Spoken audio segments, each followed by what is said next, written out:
Hello friends, in this video I'll tell you how to change the order of videos in the Edits Instagram app. Like and subscribe, support the channel. Let's get started.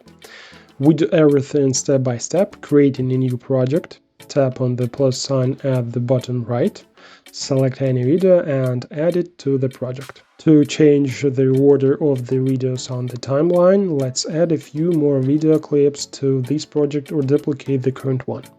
To duplicate a video, tap on it, scroll the ribbon to the right and click Duplicate. To add another video at the end of the timeline, we don't select anything, but simply scroll the timeline to the right and tap on the plus icon and add a video from the gallery, for example. Great, we have 3 video clips in the project. Let's change their order. For example, make the third video the second or the first. We tap on the third clip and then hold our finger on it and drag it to the first position or to the second. When the position is selected, release your finger and the video order is changed. It's all, no more.